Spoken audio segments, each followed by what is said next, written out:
Okay, I'm going to start.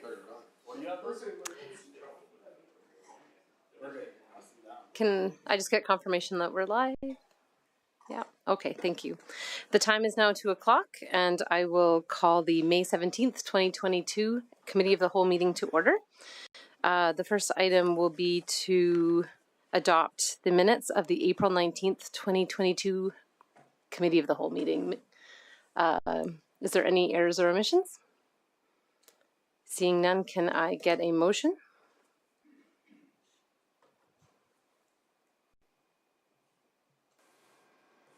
Councillor Blizzard? I make a motion that we approve the minutes of the April 19th, 2022 Committee of the Whole meeting minutes. Thank you. I will close the motion. Please cast your vote.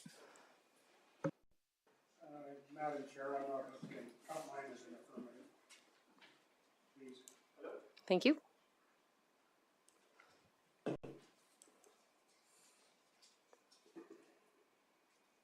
And that's carried. So the next item on our agenda is delegations. This is the opportunity for members of the public to come forward and speak to any item that is on this evening's agenda. So that would be the Fort Saskatchewan Urban Hens Project, Policing Committee 2022 report, or the Greenfield Way traffic calming. I do have somebody who has pre-registered to speak, and that is Marcel Van Heck. I apologize if you'd like to come forward.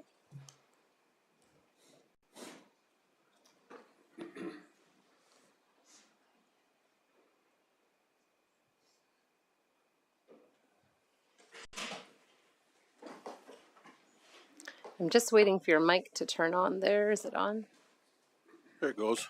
Perfect. So just state your name and which item on the agenda you'd like to speak to. And my name is Marcel Van Heck.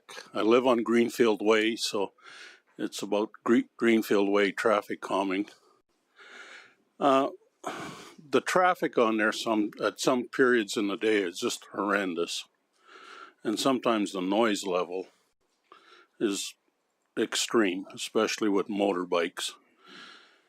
But a lot of the people are complaining about traffic in there. I've been hit with a car once walking my dog about 1.5 years ago. And it's sometimes nuts out there. Nobody follows any kind of a speed limit. It's a shortcut to get around the lights on South Fort Boulevard and maybe even the highway. I don't know. But most of the neighborhood has been speaking about it and talking about how it is. And there's young kids going to school and whatnot down there. And it's rather worrisome. One of my suggestions would be to close that Dillingham way off. And that would stop some of the shortcutting through there. It's not the neighborhood itself that's the problem. We're draining all of Sienna through there and from wherever.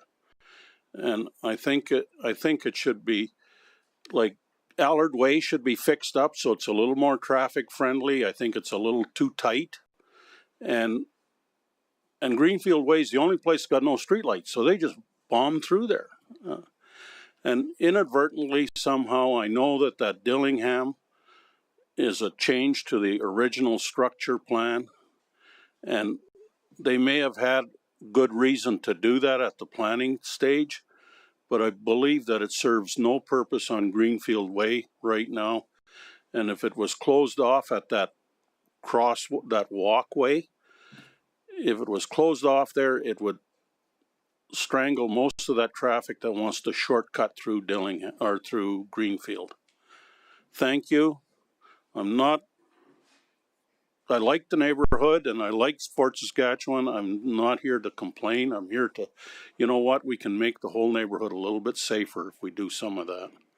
I don't want to see speed bumps and the residents penalized for the heavy traffic load. I think we should find ways to reduce that traffic load that Greenfield is bearing. Thank you. Thank you very much, Marcel. Would you mind answering some questions if anyone has some? Yes, no problem. Right. Go ahead, Councillor Kelly. Can you hit your button again? There you go. Hectic day today. Marcel, nice to see you. How long have you lived on Greenfield Way? Close to 4 years now. We bought in there. The way I understand it, there's two problems. Number one, there's a speed and a safety issue. Number two, there's a volume of traffic issue. Is that correct? I think it's basically the volume issue. I think if it was just the local people, the speed would naturally reduce. I think the problem is a volume issue, and they shortcut through there because there's no intersection lights anywhere. So they just get it wound up. You referenced... And it's a wider, Greenfield Way is a little bit wider than most of the streets because it doesn't have any curb and gutter and no sidewalks. So everybody walks on the road. It's set up a little bit differently than than a lot of the other neighborhoods. It's set up to a country spec as opposed to an urban. That's what it was. It was planned probably 25 years ago. Absolutely. You mentioned Dillingham. There was also the road south, I think it's 94th Street, that was closed down. The county road, that reduced some traffic because there were a lot of people coming through there from Galloway Park and those areas who were just coming through town, but that's closed off now, so that one's not an issue. You don't think that that's in part of the problem? Because you mentioned South Fort and the other areas of South Fort, Saskatchewan. No, South Fort Boulevard. No, I'm talking Dillingham now and 94th, behind... Dillingham goes over to Allard Way. Halfway on Dillingham, there's a closed down rural road that used to head south out of Fort Saskatchewan. That's done. I understand that. And you think that's a positive thing because I don't. So I'd like to understand your rationale. I don't know what the rationale is for closing that road, and I don't have anything to do with that really, so I can't honestly comment to you about that road. Okay, Brian. one last question. If you're coming from any area of Fort Saskatchewan that is on the east end of Dillingham and you want to go to Sherwood Park, what is your only way out of town? Assuming that, number one, traffic flows like water, it'll take the path of least resistance. What is the only way out of town right now? Well, I mean, if you're coming from the other side of Dillingham, you got Allard Way to South Fort Drive, which is like Greenfield Way is turned into a collector street by means of those access roads. Okay, but if you lived east of the elementary school there, and you wanted to go to Sherwood Park, would you head north or would you simply head east to get onto 21? You know what, I don't think I would be, if I was in there, I wouldn't be any different than anybody else. I'd hot dog through Greenfield Way. Of course you would, because it's the only way out of town. There's no access to the south, egress out of South Fort to the south because they closed that road. But Brian, eventually there will be. They closed a lot of those county roads for development. And I don't know, I haven't looked at the overall plan, so it's not fair for me to comment about any of that stuff because I don't know. The part that I understand is Greenfield Way some days is so busy it's ridiculous. And particularly in the summer months, it's worse. And that's all I'm here to address, Brian. I think that... And Marcel, I appreciate that. I'm looking for solutions as well. Yeah, and I appreciate that. It's tough to please everybody 100% of the time, and I get that. I would just like to see less traffic in that because they are called the estates, and we do have a luxury there. Honest to God, we got a luxurious lifestyle in Greenfield. One last question, if I may, Madam Chair, and then I am done. Go ahead. When you and your spouse bought there, did you anticipate the traffic flows? No, sir.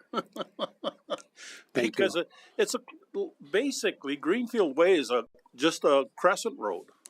It comes from South Fort Drive and goes back to South Fort Drive. Perfect. Thanks, Marcel. Thank you. I have Councillor Noya next. Oh, sorry.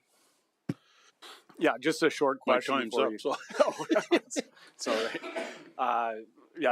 thanks for coming before council today. It's definitely a concern shared by many of your neighbors, and we're looking at it very seriously to mitigate any further incidents that have been occurring very recently in Greenfield Way. And driving through that road myself, I can see kids on their way to school constantly at at different hours. My question just has to do with you mentioned that speed bumps would be effectively punishing the residents there. I can see that as being a nuisance. Some of the other people who have raised this issue to council so far are in favor of speed bumps. There are larger the raised sidewalks, such as the one down by Point of Pins in the dog park. Would you be opposed to something like that on Greenfield Way, or is it just those sharp, large ones that you're most concerned about? Well, if speed bumps are the only answer, that's the answer. But I believe that if we don't address the problem of traffic, we haven't done anything. I mean, it's easy to put bumps in the road, and heck, we could gravel the road. That'd slow them all down too. I didn't come here with big answers for you. I just believe that if we closed Dillingham, and then people were forced to use Allard Way, because Greenfield Way's become a collector street, and it's not designed for that. Yeah, I would agree. And there's a lot of out-of-town traffic that use it, especially when the plants are doing shutdowns, which we saw occur. So for the speed bumps, if that is a solution that is going to impact traffic safety for the benefit, you would be okay with that then? Well, I mean, whatever you do will be a thank you, because we need to, I'm worried. I don't have any young kids, but I'm worried that the neighbors' kids, they're crossing that street twice and three times a day and playing ball along there, and it's just not made for that. All right, thank you. Thank you. I have Councillor Harris next. This is a question for Mr. Fleming. Mr. Fleming, Greenfield Way is considered a major collector, is it not? And it always has been, and it's from the time it was planned to today. Is that not correct? Through your chair, as far as I know, but Mr. Schaefer will be up later and he can speak more to the history on the road itself. I asked that question because Mr. Van Heck made a comment that it's not a collector, but the reality is it's a major traffic thoroughfare for that neighborhood and any other traffic that tends to get there one way or the other because it's a public roadway. So I'm not arguing the question. I'm just saying that was the intended design of that road. That's all I'm asking. It was a collector from the beginning. Yeah, and through the chair, I would defer that to Mr. Schaefer. He'll be up in probably an hour. Great. Yep. And I hope Mr. Van Heck can stay for that presentation, because I think that will be, because we've studied that, and I think this is a good opportunity for us to get more information. Can I have my mic again just for a minute? I don't have control of your mic. Is it on? Still on. Yep, go ahead. Yeah, if Greenfield is not designed as a collector, Councillor, I don't believe it is. There's no curb or gutter. The drainage from the street is through the yards of the houses. There's no underground storm drain. And the other thing, Dillingham, the road that I'm referring to, wasn't part of the original structure plan. It was put in as an amendment to the plan. And it is now a part of it because it was an amendment. Now, I don't know what the vision was when they did the amendment, but maybe it was short-sighted, or some things were overlooked. Yeah. Very good, Councillor Harris. If you stay for the presentation, I think Mr. Schaefer has got some good information he's going to share with council, and that should hopefully enlighten the situation for everybody. And then council can make a decision in the future relative to how best to handle the safety issues, which I think we're going to deal today. But thank you for your presentation. Thank you. Thank you for being here today, Marcel. Thank you. Is there anyone else in chambers who wishes to speak to any item? Seeing no further delegations, we'll move on to the next order of business.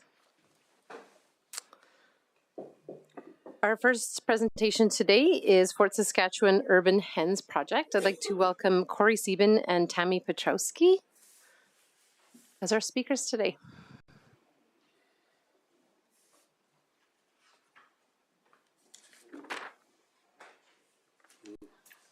So welcome. You guys will have 10 minutes as soon as you guys get set up there. And thank you for being here. Is this even working? Yes, it is. I know, it's red means go in that. Yeah. So you don't have to hold it. That's good. Okay, so, yeah, No worries. just got to pick up the kids in about 45 minutes. So, Honorable Mayor, councilors, mayor is up there, I think. My name is Corey Sieben, and I'm here to talk about having urban hens in the city of Fort Saskatchewan. First time doing this, so a little bit nervous and have never used PowerPoint before. Eggs from hens are much more healthy than, well, supposedly much more healthy than factory farmed ones when the hens are in little cages. They provide a lot more vitamins and nutrients than... Corey, sorry, can I just get you to speak up a little bit or speak more directly into the mic? We're just having trouble hearing you. Okay, is this better? Yeah, it is great. Okay. Thank you. Why choose urban hens? Their quality of life is a lot better than being cooped up, so to speak, in tiny cages. It's an educational opportunity for our children who don't always know that eggs come from, chickens and rather than just the grocery store. They produce less waste in our landfill because they can eat most of the refuse we throw out into our green bins. And I know I already have half a full green bin that 6 chickens probably would have devoured. And that probably saves money somehow for the city, right, in some ways. They make great pets. They're actually quite affectionate. I see lots of videos online of chickens hugging kids, and it's kind of cute.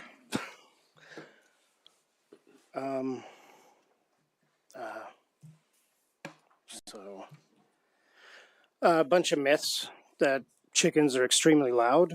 This might be true with roosters, but hens themselves aren't very loud at all. Maybe about the loudness of a human conversation when they're announcing an egg or whatnot. Other than that, they're pretty quiet.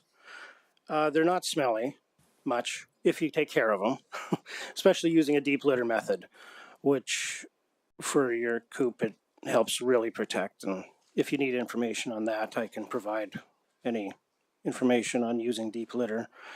Dogs produce a lot more. And it can smell pretty bad too. A myth that chickens attract unwanted pests, predators, and rodents. They're already living in our urban areas, and there is a biologist in St. Albert that says that there's more coyotes attracted to the bird feeders and the squirrels than the actual chickens that are in St. Albert. And they actually just upped the amount of chickens that are allowed from 4 to 6 now. So it's actually been going very good with them, and their coyote problem is about as bad as ours. There is no real risk for the avian flu that's going around now, as far as research has told us so far, to be transmitted to humans. If avian flu is a problem. Do you want to... So I'm going to go on a little bit different path. Thank you for having us here. I'm Dr. Petrosky. So I'm going to cite a few studies for you regarding the chickens. Over the past several years, the term carbon footprint has often been used in conversations as public debate heightens on responsibility and mitigation practices that can be used to stem the threat of global climate change. This is a world agenda item that is now out there for everybody. And so I'm going to speak to how this will affect that. A research report in 2007 defined it as the measure of exclusive total amount of CO2 emissions that are directly or indirectly caused by an activity or is accumulated over the life stages of a product. In other words, your carbon footprint is a measure of the amount of greenhouse gas that are being emitted to the atmosphere because of your activity or product. The loss of biodiversity and human-induced climate change are environmental factors that are likely to create major pressures on human health outcomes. Food production is one functional aspect of society that is under significant stress. We keep hearing this over and over in our news lately from all of our world leaders. The stress threatens food yields, environmental sustainability, producer livelihoods, regional economies and community cohesion, and food security and equity, in which turn threatens human health. With a world population of around 7 billion and the level of man-made greenhouse gases in the atmosphere continuing to rise, the need for resilient and environmentally sustainable food systems capable of producing nutritious food available to everyone becomes even more pressing. The urban population already exceeds the rural population, with projections indicating that approximately 70% of the global population will live in cities by 2050. This growth in the urban population will further increase the demand for basic goods such as food products. Consequently, even considering expected efficiency improvements within the food supply chain, the environmental footprint of food consumption, which Corey spoke of, in cities are expected to increase significantly. Behavior change, which is what we're talking about here, is a key component of emission trends, as well as a driver for future climate scenarios. Several policy initiatives from local to national levels have been recently designed to promote ambitious transformations in food demand, linking health, sustainability, and climate change. Many of our local municipalities and big cities have adopted these changes, and Urban Hens is one of them. Introducing food literacy, which Corey spoke about, is the second way in which urban agriculture may influence consumers' habits. Did you know that a recent study of our children showed that many have no idea where their food comes from other than a grocery store? One of the factors leading to sustainability of food consumption is the disconnection of consumers from food production processes, which is particularly important in big cities. Every year, 35 million tons of food waste end up in landfills where it breaks down, produces methane, a greenhouse gas that contributes to climate change. One way, as Corey spoke, is to feed this to the chickens. The city of Edmonton is ahead in this area and recently produced a document stating, quote, "Many cities and countries have identified food waste, also sometimes called avoidable food waste or food loss and waste. According to a 2014 study conducted by Value Chain Management International, commissioned by the City of Edmonton, the amount of preventable food waste discarded annually in Canada amounts to over 31 billion in losses, with approximately 47% of food waste produced by consumers. Chickens can greatly help with this. The idea of chicken as bio-recyclers was so appealing to officials in the village of Prince in northwest France and Mouscron in Belgium, and I apologize if I've mispronounced those. I'm not from Belgium or France, so that they are offering free live chickens to residents. They have proposed giving 2 chickens to each household in order to cut down on organic waste. It is hoped that as well as reducing waste, the chickens will help families save money by producing fresh eggs, thus providing food security and improving health. Backyard chickens also provide a better alternative to the excessive environmental impact of factory farming. Compared to a factory farm, backyard hens produce a fraction of the manure in a much smaller footprint. It is estimated that 13% of U.S. greenhouse gas emissions result from the production of transport of food. Having council approve and promote residents having a food source in their backyard will allow residents to minimize their carbon footprint as there is no transport required. Furthermore, we don't have to support industrial farms that keep hens in such close, inhumane quarters that they cannot stretch their legs or wings, walk around, or participate in normal social behaviors. You are our elected representatives, and we're here to have a bylaw, to have you guys draft up a bylaw that we may have urban hens. This is not the first time this has been proposed, and I understand, Lisa, that you had told us that this was being discussed in your strategic spring planning session, so I sure hope that there was some positive results out of that. Recent studies have revealed that the inclusion, again, there's that inclusion word, of human behavior changes in climate models could account for up to 1.5 degrees Celsius on the projected global average temperature, and that the influence of social learning, new behaviors such as raising chickens, is a major determinant of the expected impact. Elected officials, as leaders of our community, along with urban farmers, have a role as cognitive reconnectors between urban populations and food production, fostering behavioral changes toward sustainable global decisions. Recent research has revealed the impact of urban agriculture on nutrition literacy, preference for vegetable and garden. Again, there's been multiple studies on this issue, multiple successful programs in our local communities. This council needs to champion this initiative and provide the citizens of this great city the opportunity to make healthy, life-sustainable changes. Supporting the Urban Hen Initiative will allow residents to participate in global initiatives. During these challenging times with threats of food shortages, council needs to provide the residents with alternative food sources. Supporting this initiative will allow residents to have food security while making a positive impact on climate change. The Urban Hen Initiative also fits in right with the World Health Organization Sustainable Development Goals, the 17 goals, goal number 2 being zero hunger, which I'm sure we're all familiar with. And thank you. Okay, well, I was just going to say, I'll just give you a second to wrap it up. So that's amazing. Thank you both for your presentation. Just a reminder that no motions or decisions are made at a committee of the whole, but I will open it up to council if they have any questions or comments.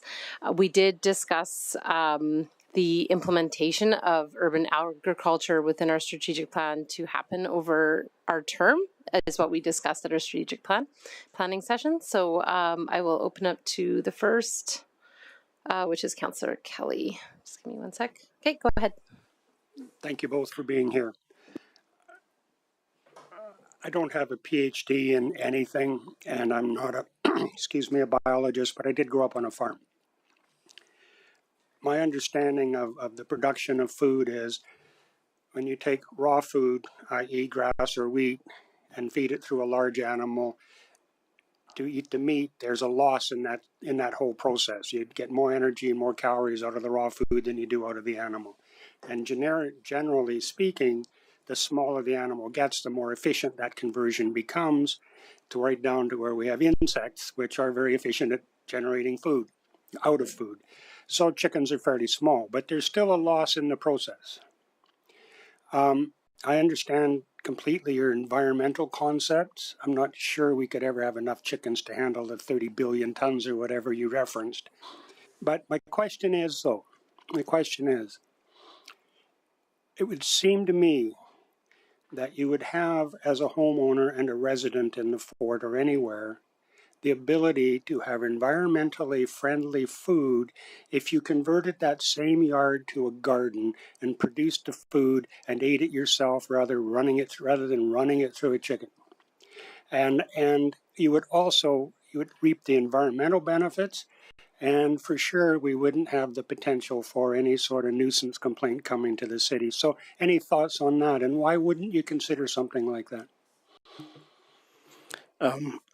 That's was actually going to be my next time coming up here for all of us to have gardens in our front yards.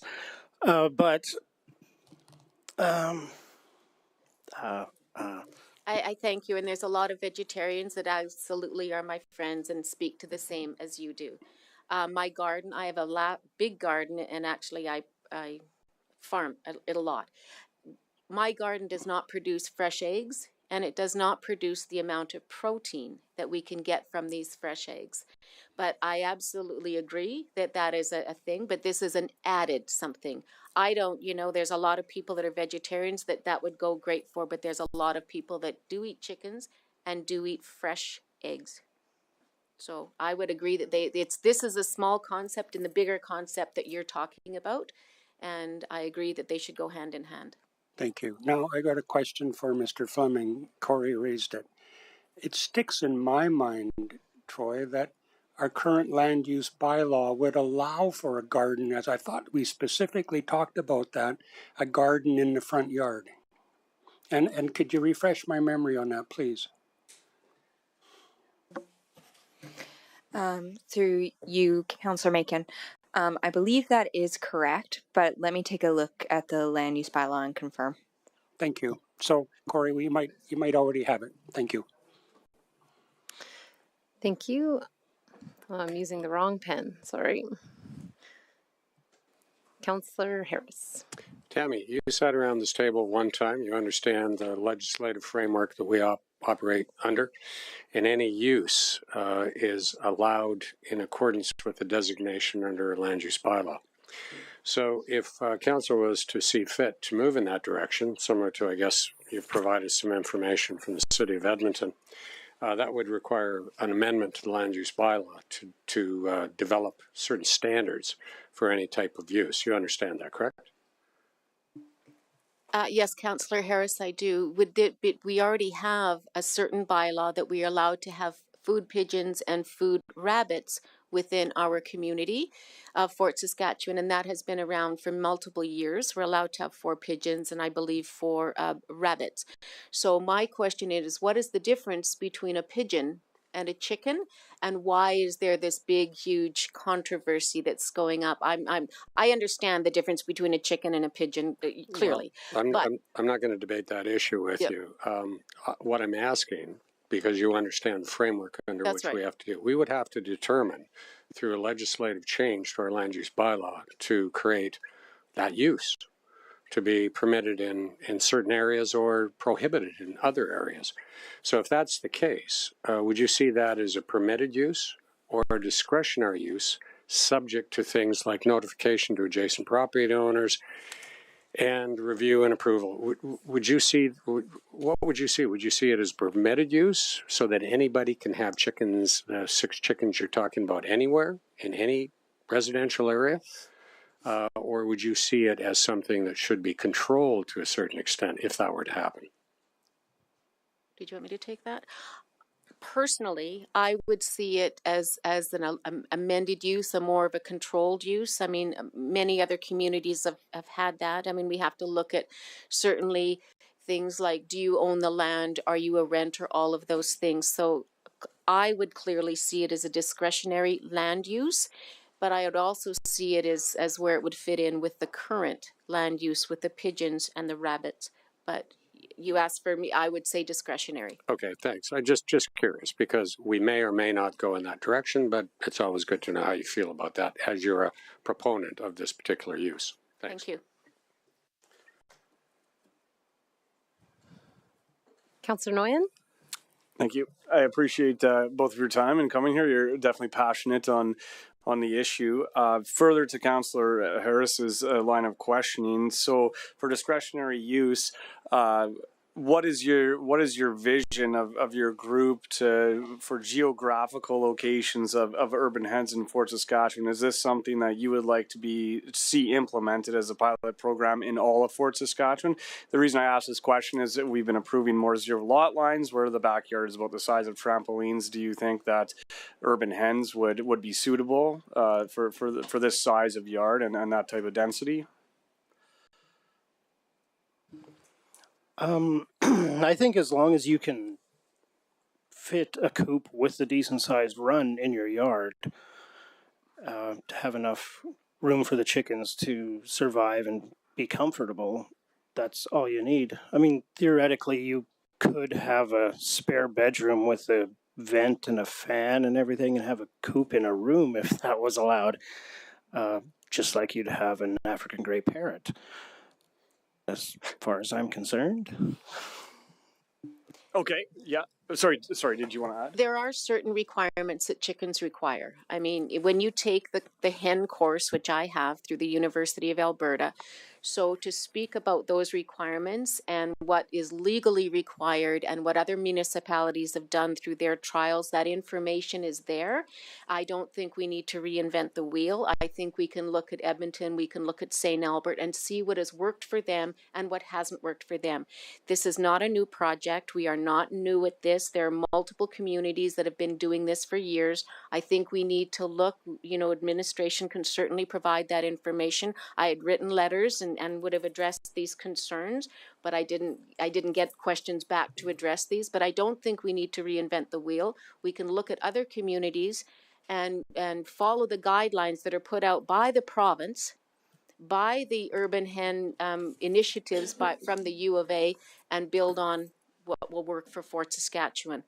So yes, I would like to see it be a citywide initiative to providing that the people live in an appropriate home. And I'm saying we can't have chickens in an apartment. I know where Corey was coming with that, but we can't have chickens in apartments. We have to be real here. So if you have the appropriate land, then that would be determined on what is required by the province as well as what this municipality decides. Okay, great, thank you.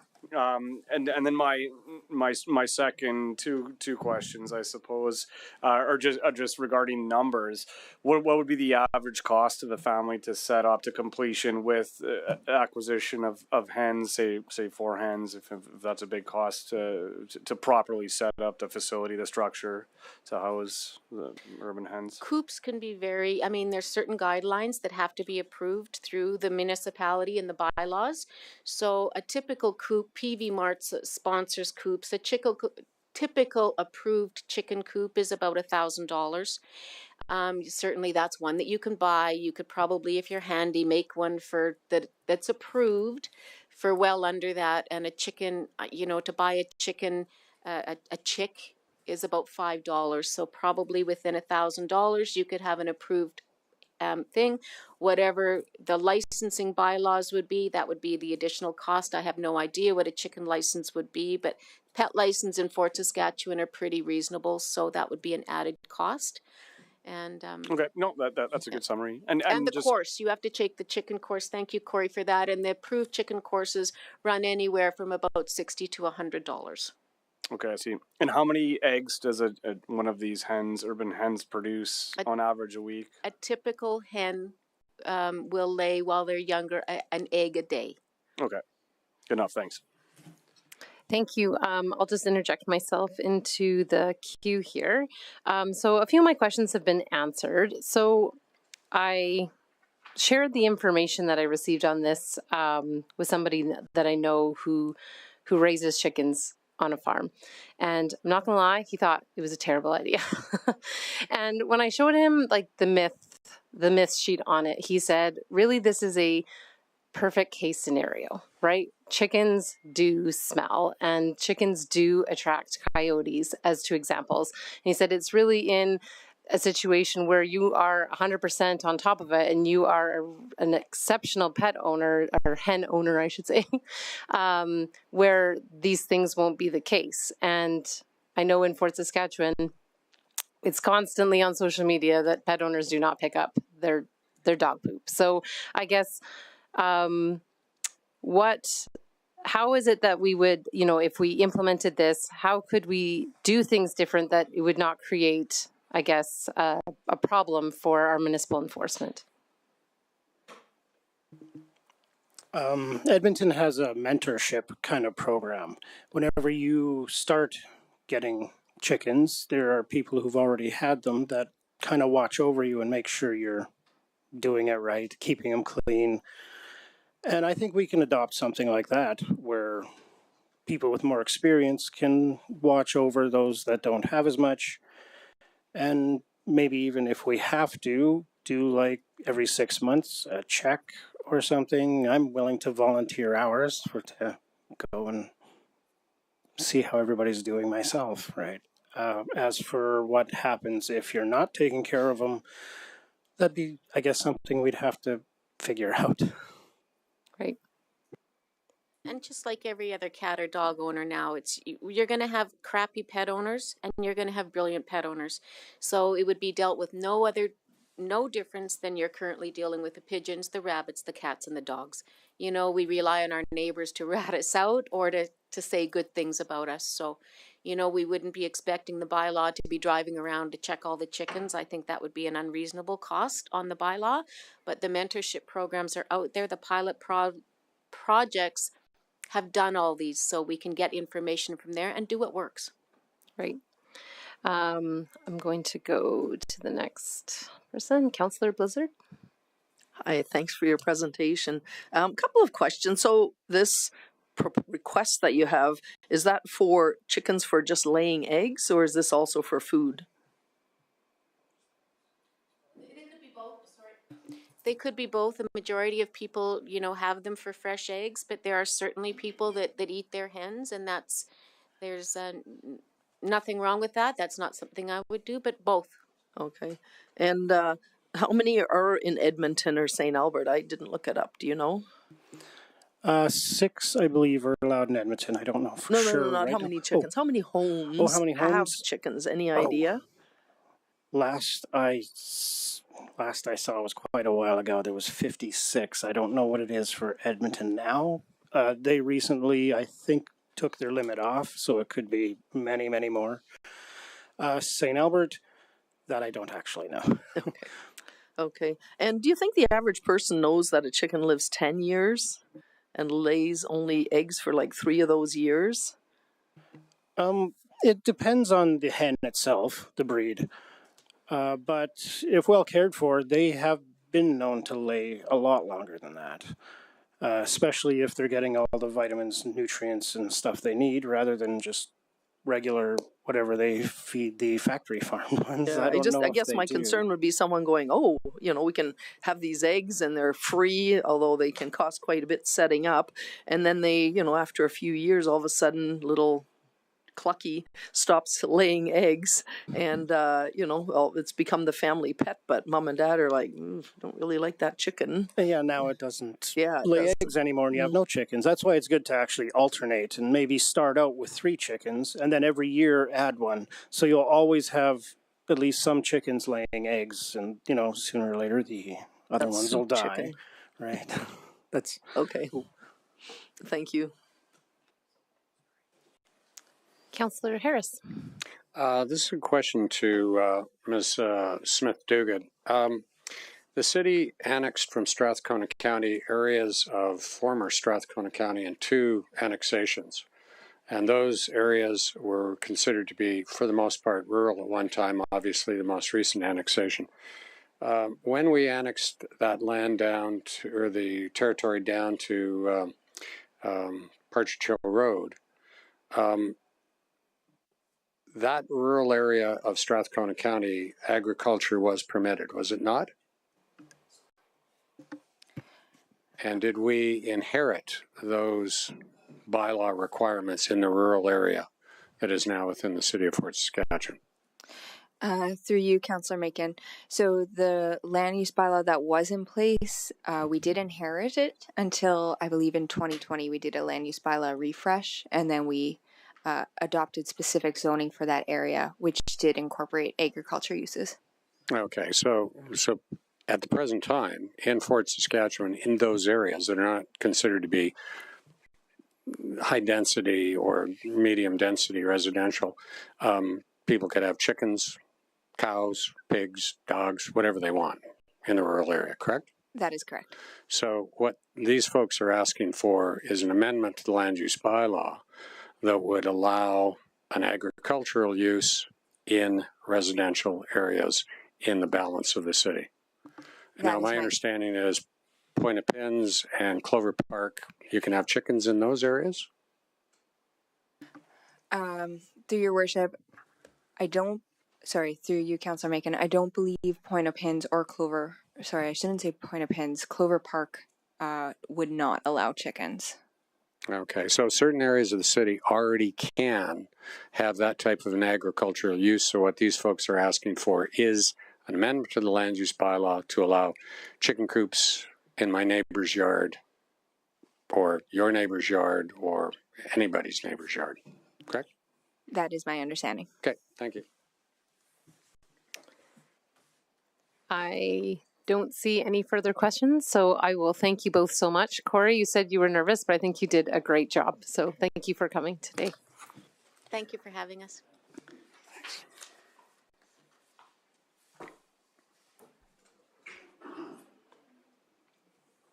All right, we'll move on to the next item on our agenda, which is the Fort Saskatchewan Policing Committee 2022 report.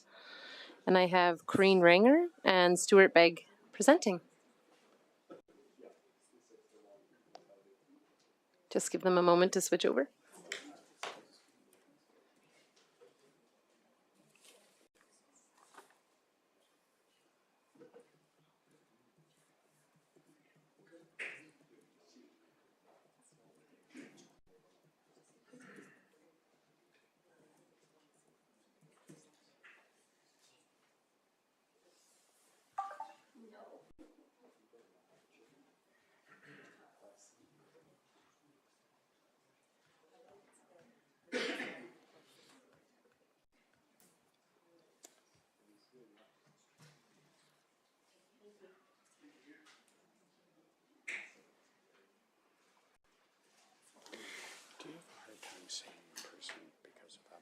Mm-hmm. All right, welcome. Good afternoon, Madam Chair and members of council. My name is Corrine Ranger. I'm the Director of Protective Services for the city. With me, I have the Chair of the Policing Committee, Stuart Begg, and also in our gallery is our Vice Chair, Heather Boonstra. We are here to give council an update on the Policing Committee's activities and interactions with the public, the relations with the RCMP, and their upcoming plans for the year of 2022. I recognize that the timing of this presentation should have come before the RCMP's annual policing priority presentation to council, just with the timing of the new inspector being able to attend a regular council meeting. We weren't able to do that, but going forward, we will ensure that the Policing Committee does their presentation to you first so that council can make informed decisions. The Policing Committee consists of 1 member of council and 6 voting members. The detachment commander, myself as a Director of Protective Services, and our supervisor for Municipal Enforcement Services, along with our Protective Services coordinator, all sit as non-voting members and administrative staff on the Policing Committee. There is 1 public complaints director, as well as we have a member of the committee sits as a representative to the Alberta Association of Police Governance Committee. Mr. Begg participated on the board when we chose the new detachment commander, so the Policing Committee does have input into that selection. I just want to say that Mr. Begg is a very active chair of the committee who provides leadership and direction to the Policing Committee members and is very active in our community in helping enhance the profile of the Policing Committee. So with that, I'll turn it over to Mr. Begg for his presentation.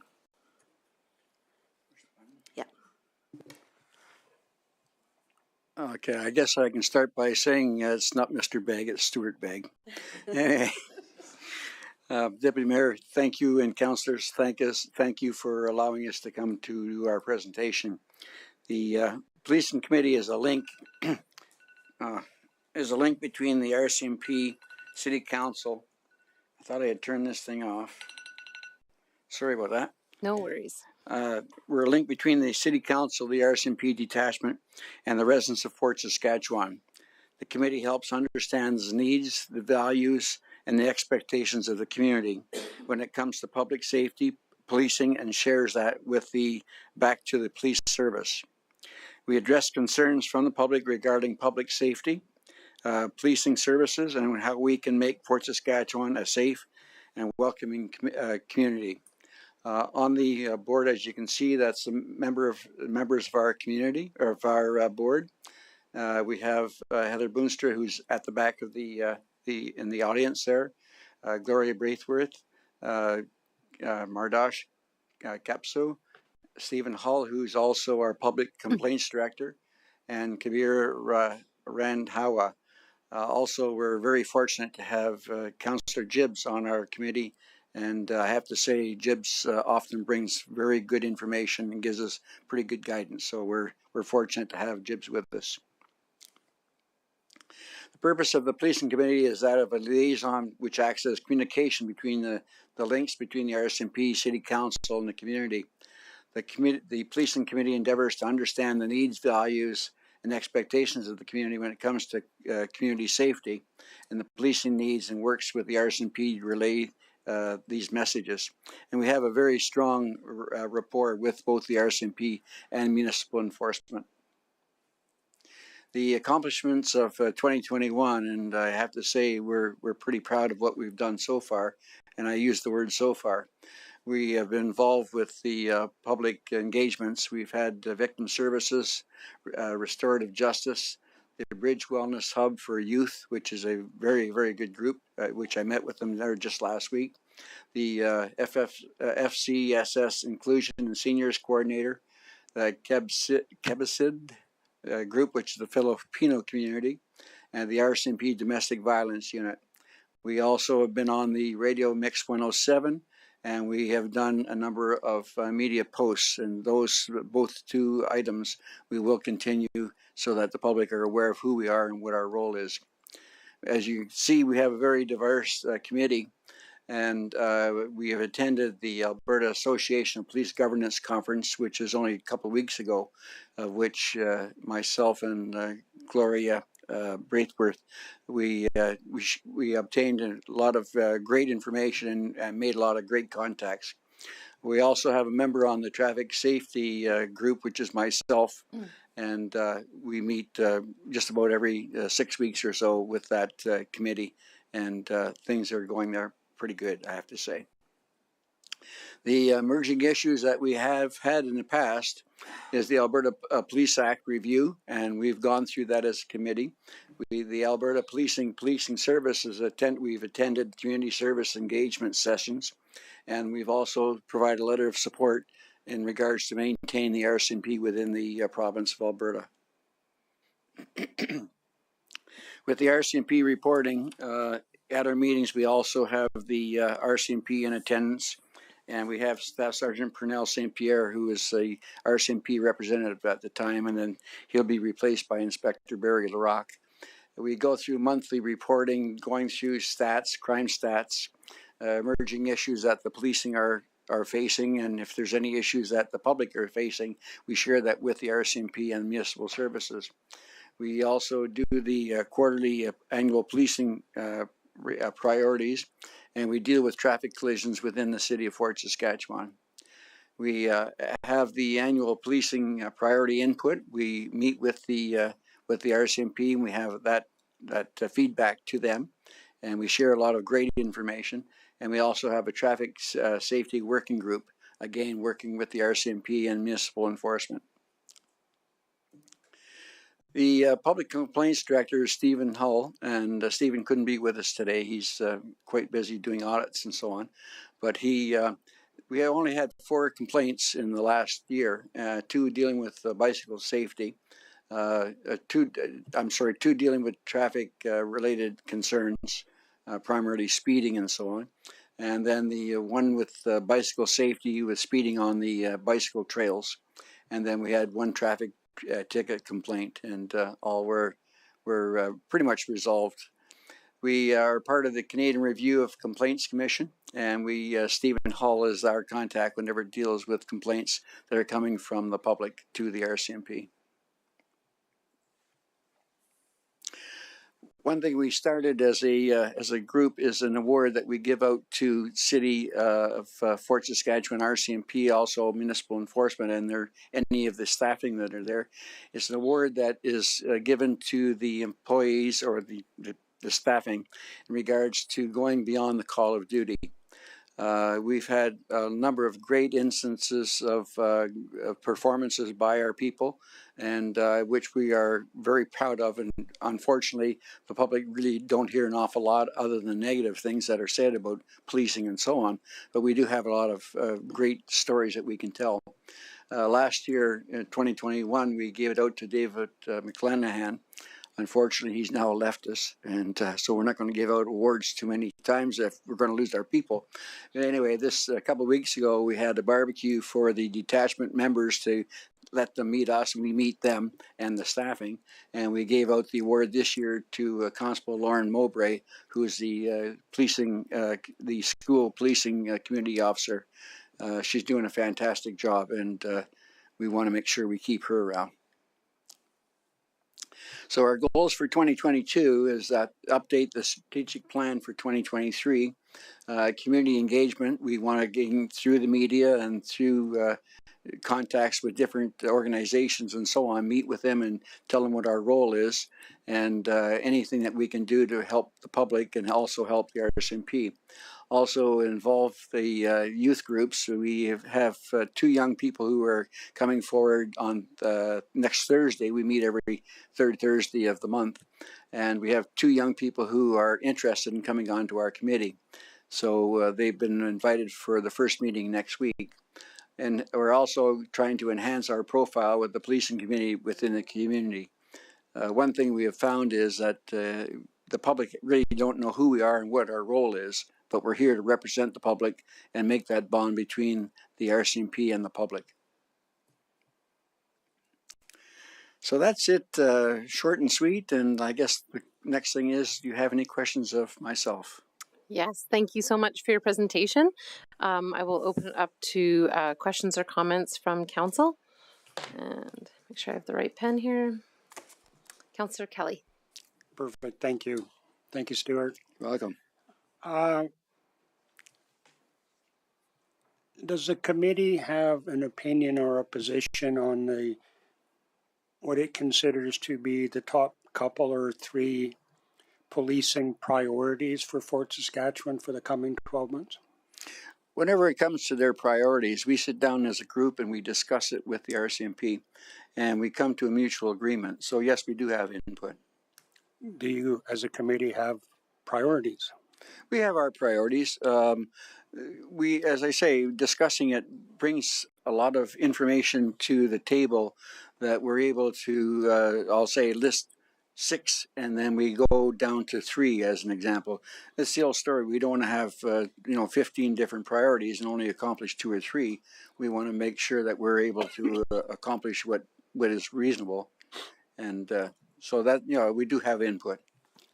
Through to Councillor Kelly, if I can just add on to Mr. Bigg's comment there, I think that as far as like the committee's priorities for your question is, it's crime reduction is one of the things that we discuss. Police visibility in the community is another thing that the committee often will ask the staff sergeant, to be more visible.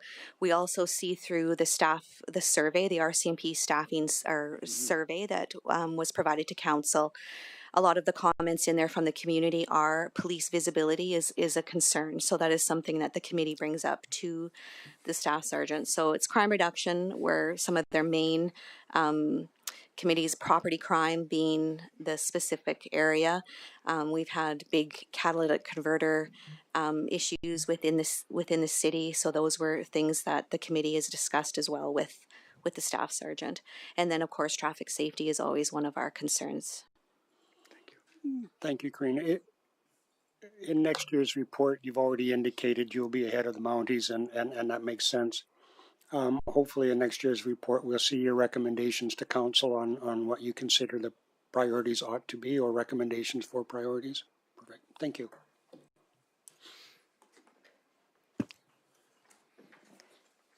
Thank you. I'll go to Councillor Blizzard.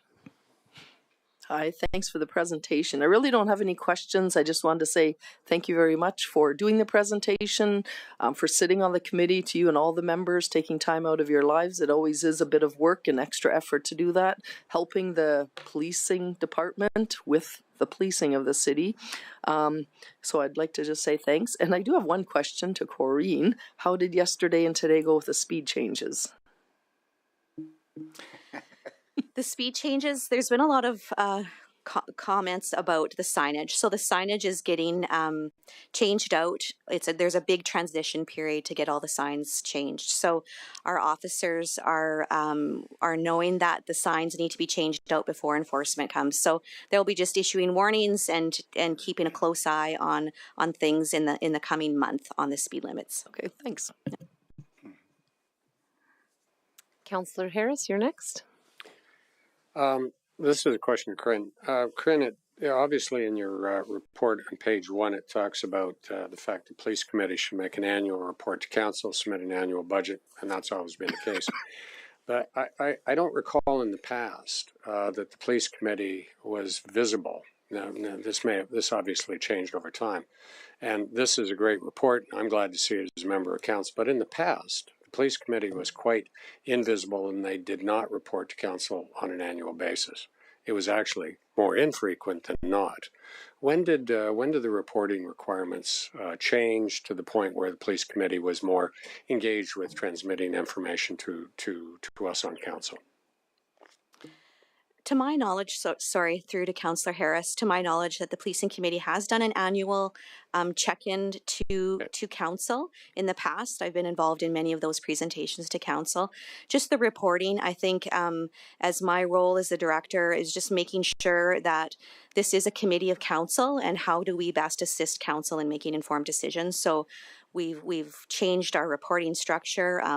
Councillor Abatoy has also spearheaded a lot of our reporting, and just how do we become a better and a more effective policing committee in our oversight role of policing in our community is what we're focused on. So from your recollection, how far back would you say that the formal reporting on an annual basis has gone? Because this is great information for us.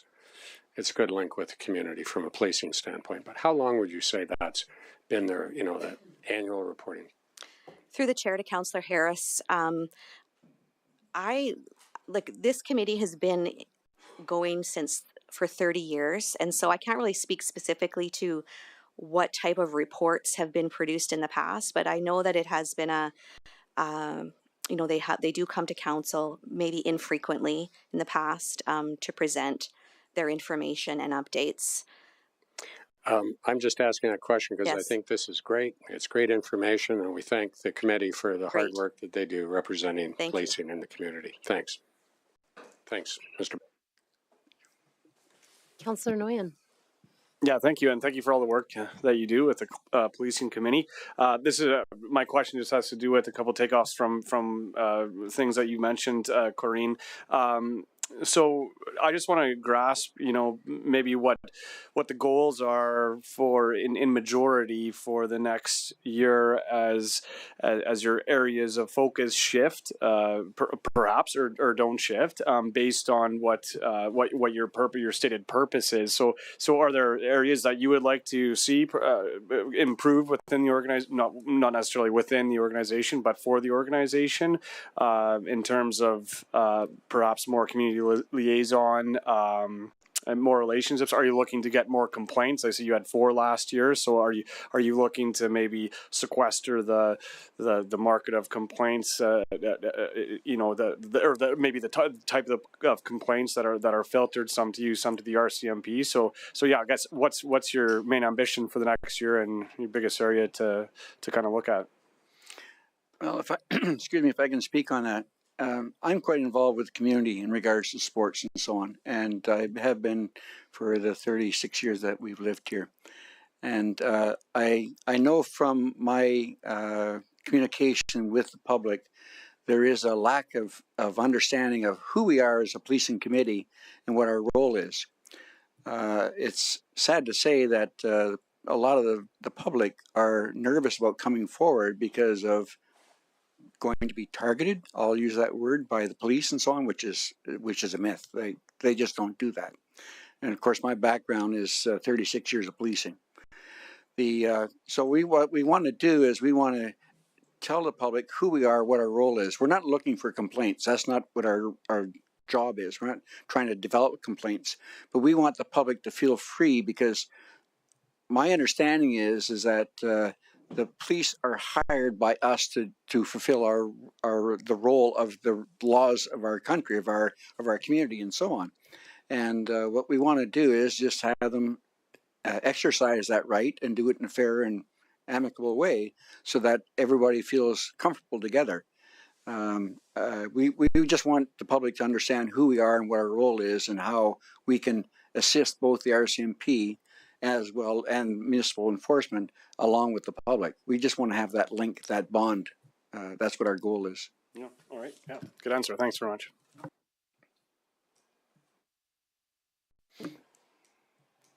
Councillor Apatoye? Thank you. I just want to say thank you, Stuart and Heather, and obviously Corinne, for just all your hard work and all that has been put into this. I know that I get emails from Stuart very often, and he is a very committed chair. So well done for all you're doing. I really like to see the policing committee, engage more, as you said. I think it's important for us to get a bit more publicity, so people can, utilize that resource. And there's so many tools that, I think the community needs to know, like the crime map, for example. I think that's something that we need to publicize and want people need to know more about, But just thank you for all your hard work, and see you tomorrow. Sorry, Thursday. Thank you, and I don't see any more questions or comments, so thank you so much for your presentation today. The Policing Committee is definitely an important resource for our community, so thank you so much for your volunteerism and supporting our community. If I can just, in closing, I want to thank the city for the people that we have, such as Corinne and Lauren Reed, and also Councillor Gibbs. They are extremely supportive. They are our backbone, and boy, whenever it comes to getting a job done, they're there. And I want to make sure that council is well aware of the people that we work with. Roses to all three of them. Thank you so much. We can move on to the next item, or does anyone need a couple minutes? Comfrey? Okay, so we will take, well, it's 3:08, so we'll come back at 3:15, and we will move on to Greenfield Way traffic calming.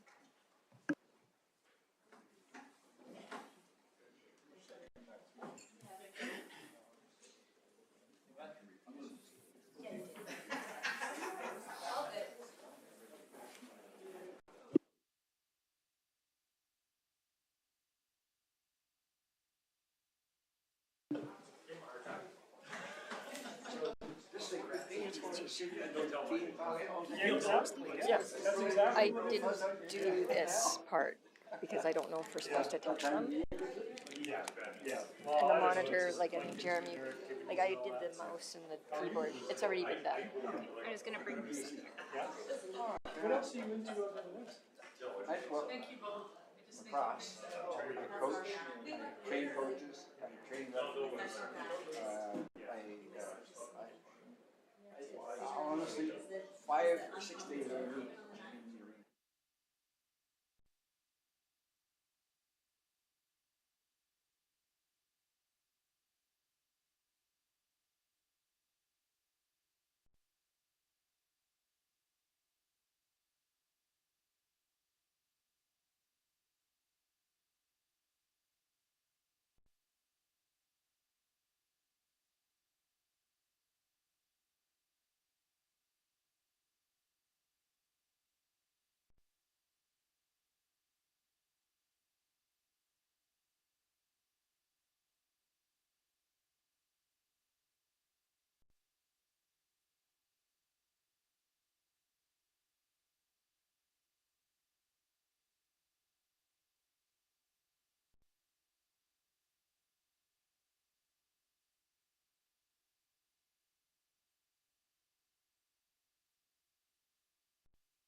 360.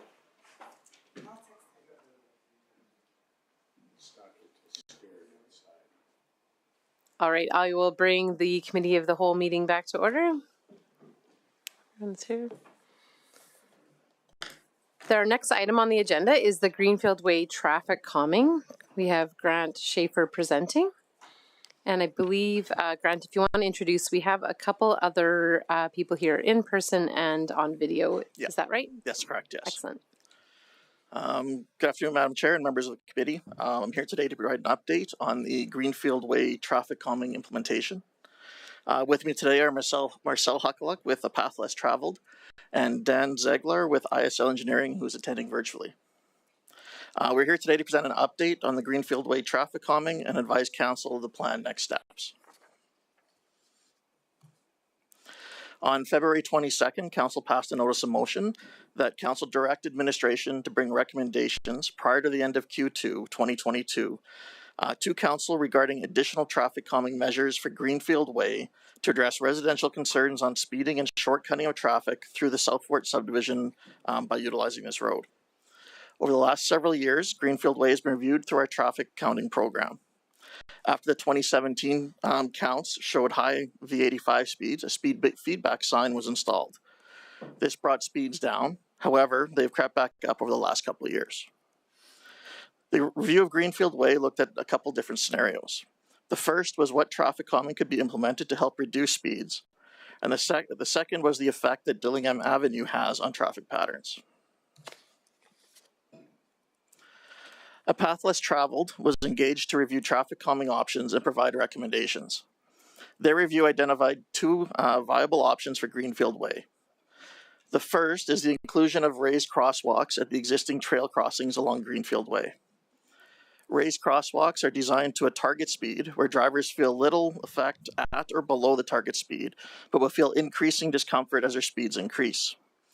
Transportation Association of Canada finds that raised crosswalks can reduce actual speeds between 5 and 13 kilometers per hour. Raised crosswalks have minimal impact on emergency vehicles and do not typically have the side effects associated with speed bumps where increased noise from braking and accelerating away become nuisance issues. The second traffic calming option is the addition of a pedestrian zone along the roadway. One of the complaints from residents in the Greenfield area is the lack of sidewalks. Sidewalks are expensive and would be difficult to construct along a rural cross-section roadway. A pedestrian zone could be created along one edge of the roadway, separated from traffic areas with delineators. This would create a separate pedestrian space and reduce the visual width of the roadway, slowing traffic as drivers would feel less comfortable at speed. Two different options or two different variations of this were looked at, one with a parking lane and severely reduced driving lanes. This would create situations where oncoming vehicles may have to yield to each other to pass, which again reduces speeds. The other option would remove parking from the street altogether. And this would create two standard driving lanes. This option would have a little bit less impact on driver behavior as the roadway would not feel too different to drivers.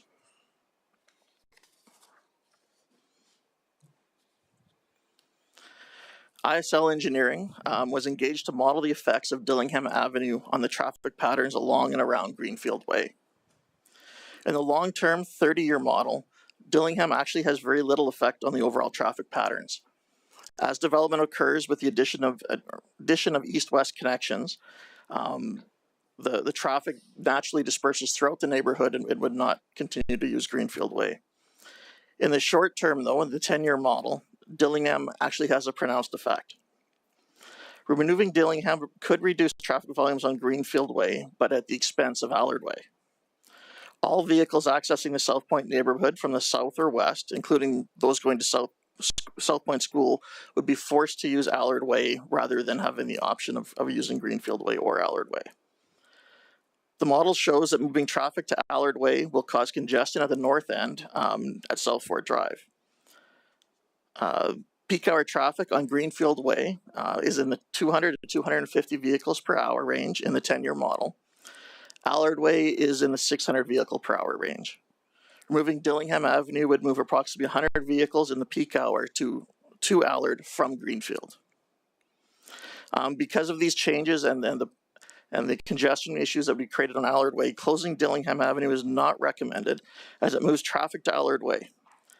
In the long term, once additional links are constructed, this would be Meadowview extended out to Allard, 94th Street linking into Southridge Boulevard, and Allard Way extending down to Southridge Boulevard.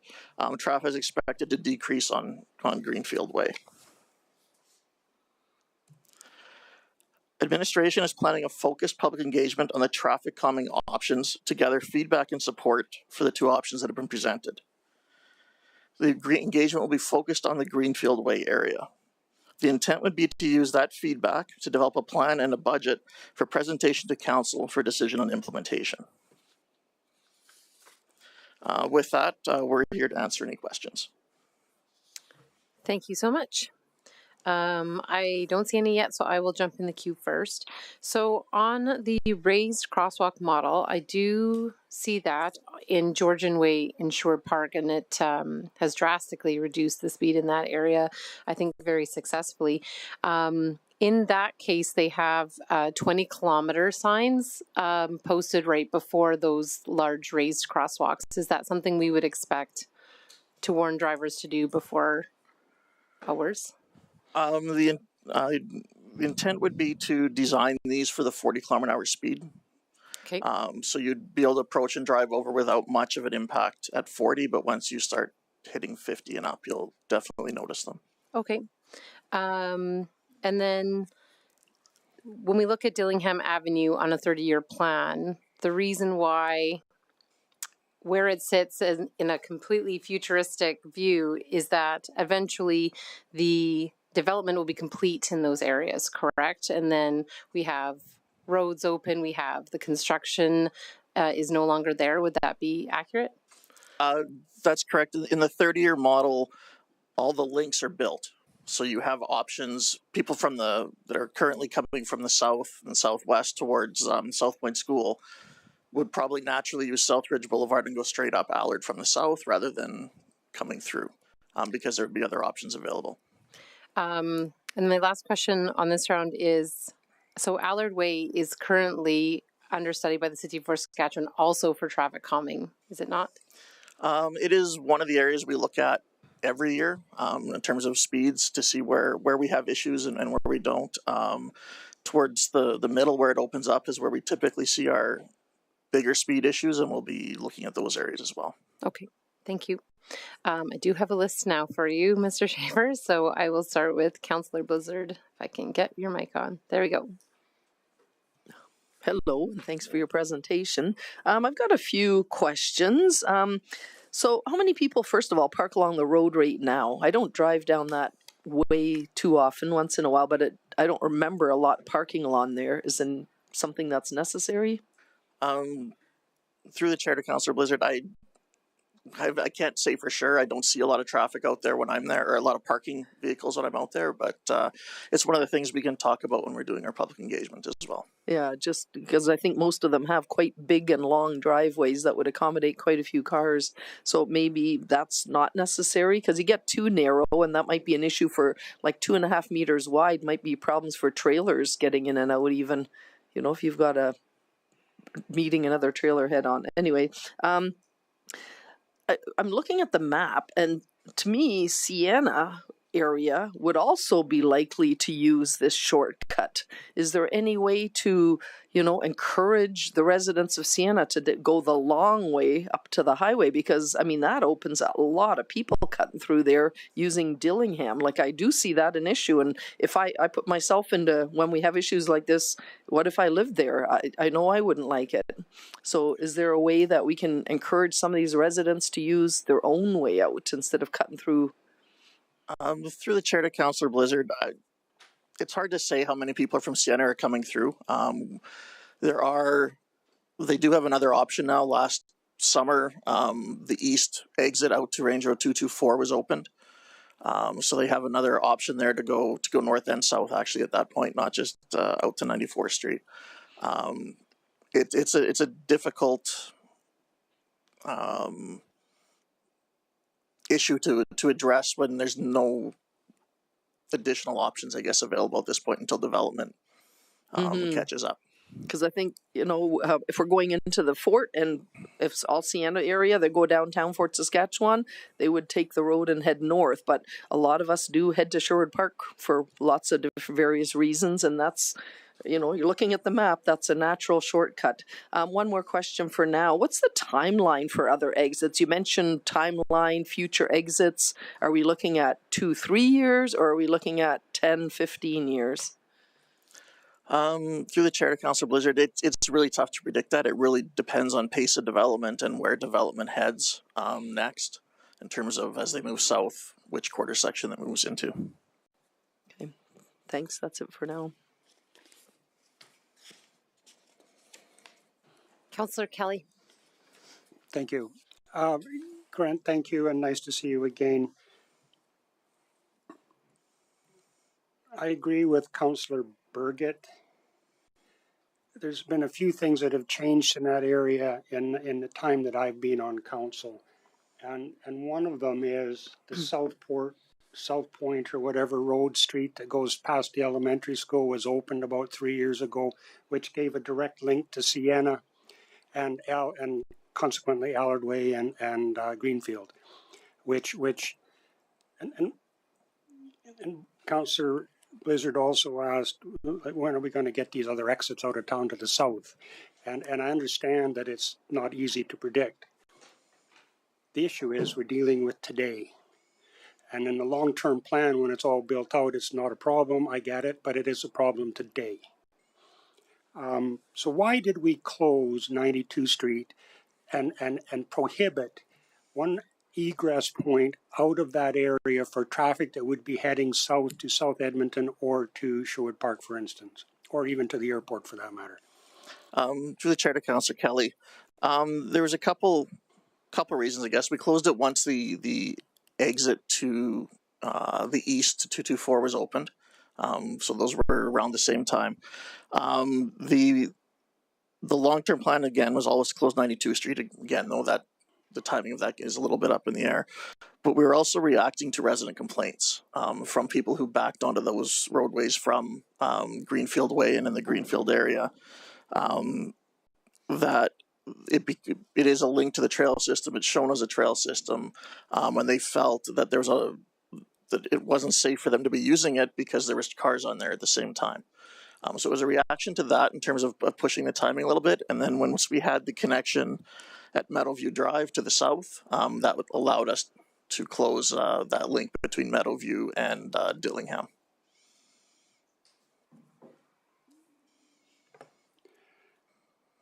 And I understand those concerns. But we have Allard Way, I'm going to suggest, and I'm not a traffic engineer, operating at close to capacity now. At least that's certainly the way it feels when I field phone calls and emails from concerned residents. I made the statement earlier, and I firmly believe that traffic flows like water. It will take the path of least resistance, the quickest point from A to B, or quickest route from A to B. So unless we get some other exit out of town, and if we continue with the same volume of traffic on Greenfield and we slow it down significantly, what's the net effect of that? Bumper-to-bumper traffic on Greenfield and everybody's happy? Through the chair to Councillor Kelly, I think that actually the implementation of traffic calming, if it truly is shortcutting and is that path of least resistance,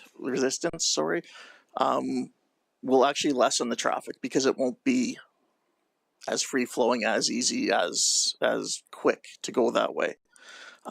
So you will have people finding the alternate routes back onto the arterial if it's people who are shortcutting through rather than going to a destination in the area.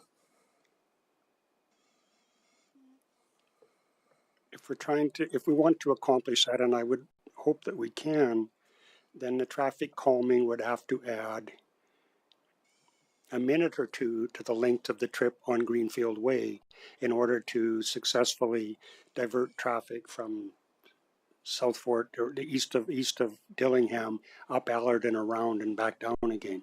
That's at least 2 or 3 minute extra time. So what kind of traffic calming would accomplish that in your mind?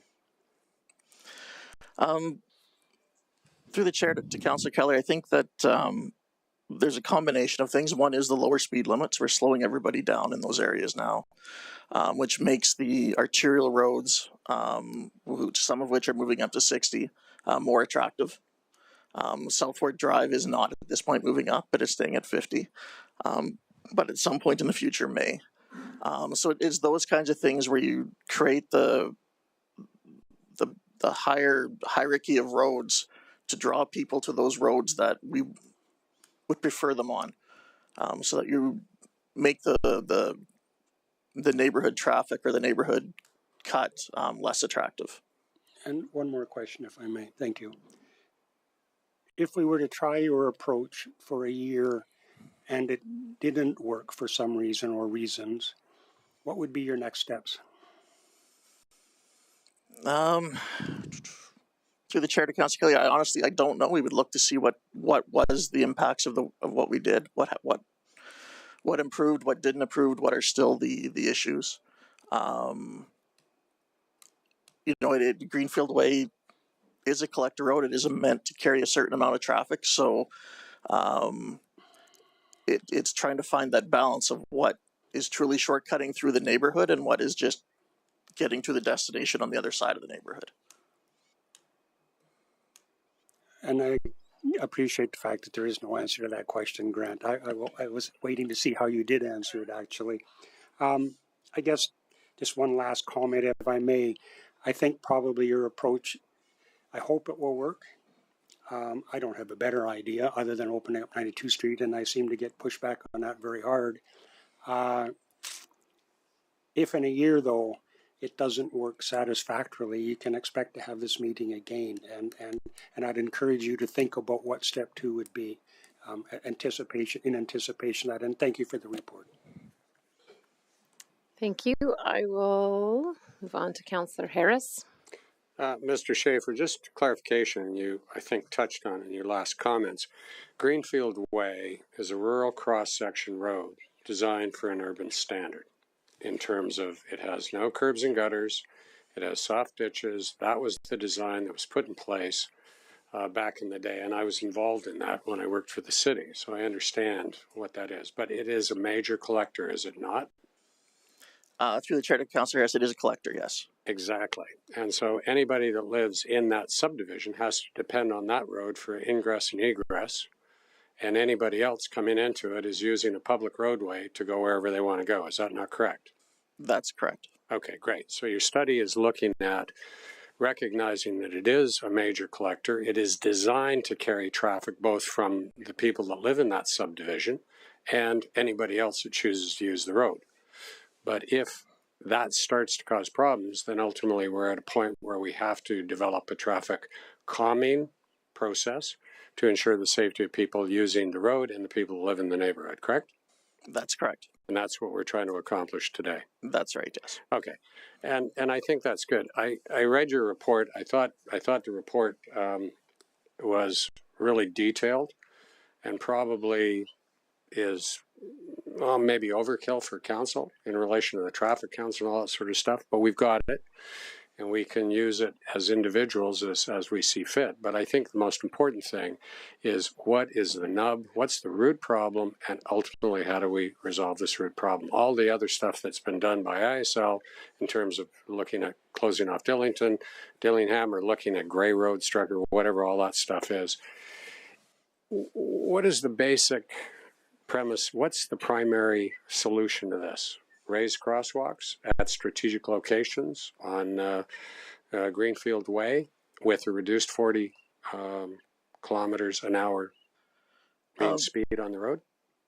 Through the chair to Councillor Harris, I think it could be a combination of actually both options that we presented.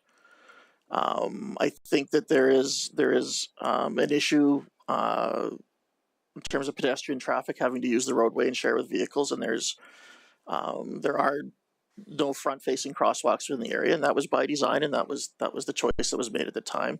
I think the Grey Road, the pedestrian zone helps delineate a space for the pedestrians along the roadway and reduce that visual field to hopefully slow people down as they see people out there. But I think that in combination with the raised crosswalks, is probably going to get the biggest bang for the buck. Okay. And the intent really is to bring the speeds down. That's what we're trying to do right now, is bring the speeds down so that they're down to neighborhood levels. Yeah, and I think that's a laudable objective, to obviously make it safe. We're going to see that reduction in speed anyways with the new speed limits that are going into effect now. And I think we'll all be interested to see how that works. From the standpoint of looking at no parking on either street or pedestrian thing, I'm not interested in that, quite frankly. The road was designed as a rural cross-section road to service that subdivision. Obviously, the community is built up over time, and people are using the road, and they will continue to use the road. You and I live on West Park Way in West Park, and we both know what West Park Way was initially. And I lived on a portion of that road that saw horrendous traffic coming from the rest of the subdivision before the other side was opened up. And we put up with it, but it went away over time. And I think this problem, as you've pointed out in the reports, will reduce in other ways over time, especially as the transportation network to the east develops. Is that correct? Through the chair to Councillor Harris, that is what the modeling shows, is that as more options are developed, the traffic through the neighborhood will lessen. So our challenge is to deal with the here and now and in the not too distant future. And I guess, as Councillor Burgett said, if we try something that doesn't work, we'll have to revisit other alternatives. That was the case in Bow Vista Way in Sherwood Park, was it not, to your knowledge? I'm not familiar with that. Okay, it was exactly the same situation, and they've got similar traffic calming on Bow Vista Way in Sherwood Park as we would contemplate for this road. So thank you for your report. Good information. Thank you. I'll go to Councillor Nguyen. Yeah, thanks. I appreciate the complexity of this problem, and for the solutions that we're getting to, and hopefully getting to quicker rather than later. My first question just has to do with the focus of the public engagement. Now, is that going to be kind of an all-encompassing liaison between the residents of Allard Way? Are we looking to gauge what the biggest issues to the residents are there, or to see what types of solutions that they'd be more inclined to see? Through the chair to Councillor Nguyen, my intent for the public engagement is to engage the people within the Greenfield area about the traffic calming options that we presented. Okay. To gauge their feedback on whether they like either or neither, that kind of thing. Yeah. And focus just on the traffic calming. Yeah, that's good, because I think we're well aware of the issues right now. Very simple question. Are signs that say local residents only at all effective? Have we looked at the option of putting two of those on either side of the entrances to the estates? Through the chair to Councillor Nguyen, we haven't thought of that. We don't do that anywhere else. The road is designed for everybody. It's not just a local access road. It's not a cul-de-sac where we would maybe do that, just to warn people that you can't get out. It's no exit. So. Okay. My idea of that wouldn't be necessarily don't enter, but more of a deterrent, and maybe people think twice about a different route to get where they're going. Sorry, you wanted to. Yeah, through Councillor Macon, we've done an overall report. It's still in a draft form, but we looked at about 46 different traffic calming tools, and that's one of them. Is this kind of put up some signs just to inform people, and it's not going to be very effective for our problem here. And I think the bigger problem, at least what we see in the data, is speeding. And Mr. Van Heck said that earlier about some of the kind of what we call high flyers.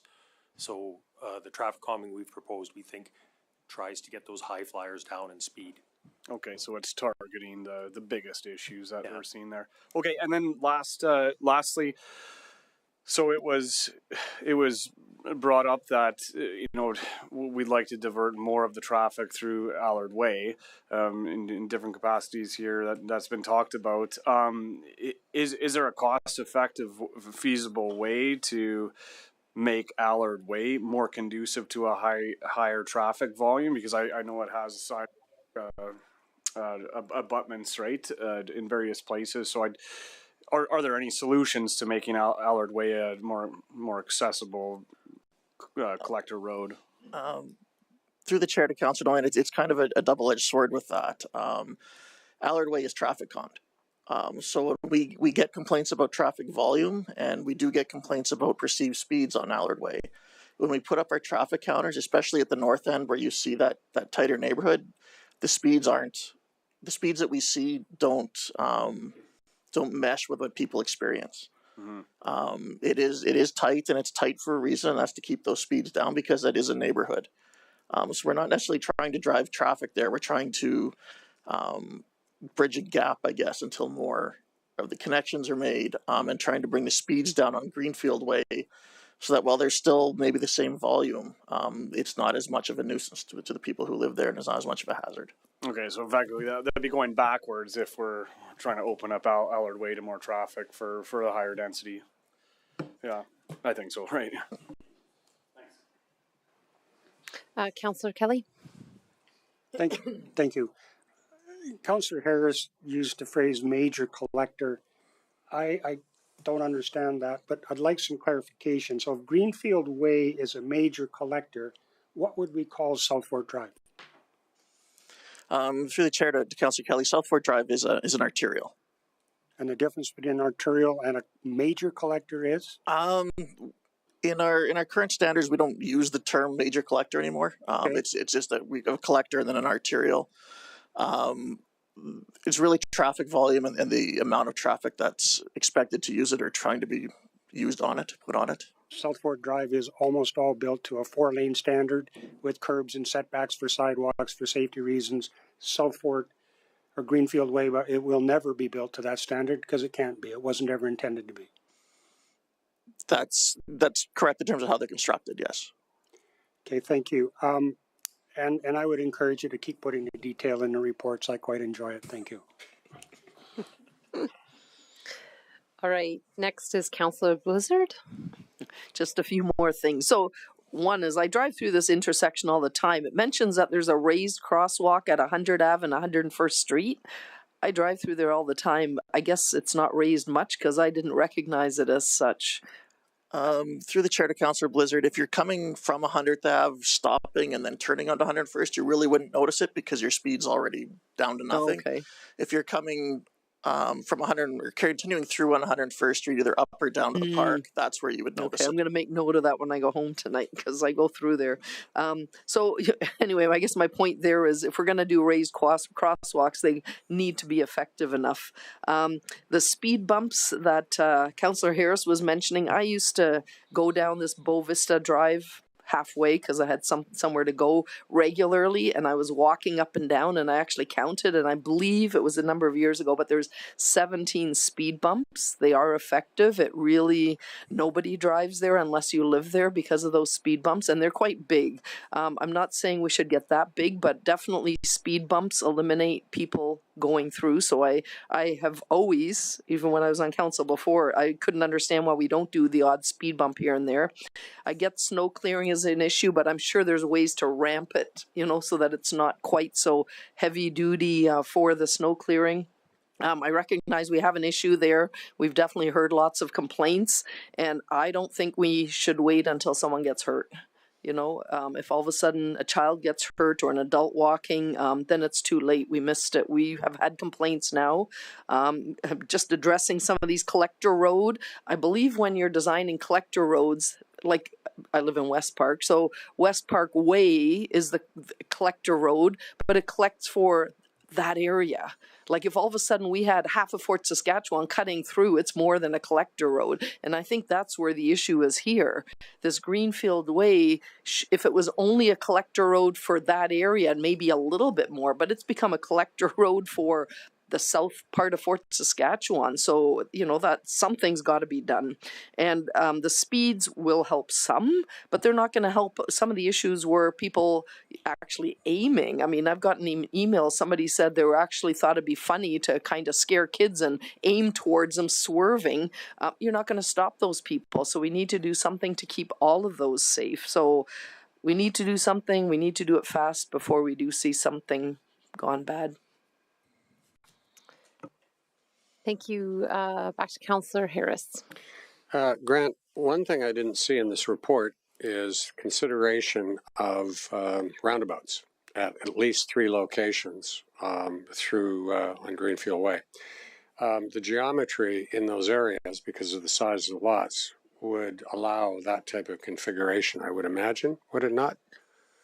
Because roundabouts exist in rural areas, on major highways. I've seen them in southern Alberta, things of that nature. Why didn't you look at, or why was it not considered to have the roundabouts, which ultimately are used all over the country and around the world to slow traffic down and to stop shortcutting? And that's some of the problems here. Through the chair to Councillor Harris, if I could have deferred to Marcel, because I know he did look at them in the original report. Right, thank you. Again, through the chair to Councillor Harris. We did look at roundabouts. The carriageway, the width of the asphalt on Greenfield Way is about 9.5 meters wide. That's typical even on a rural highway, like you said. Usually, though, when the provincial government here, when they do a roundabout, they flare that out and make the circle there, and that's where we run into problem, is that the actual roundabout itself, is we didn't feel we had the space. We might be able to do what I call kind of a pitcher's mound, just a mound of asphalt in the middle of there, and people try to circulate around it, but it's even for that, it's tight. And we also had, at least at Dillingham, which would be one location would be logical, we thought, there's a driveway, a private driveway, and people backing trailers in and out may have some issues with the roundabout. So we decided to go away from that. Well, just looking at the map in your report, I can see at least 3 locations, not including the Dillingham one, that ultimately could be considered for roundabouts, in my opinion.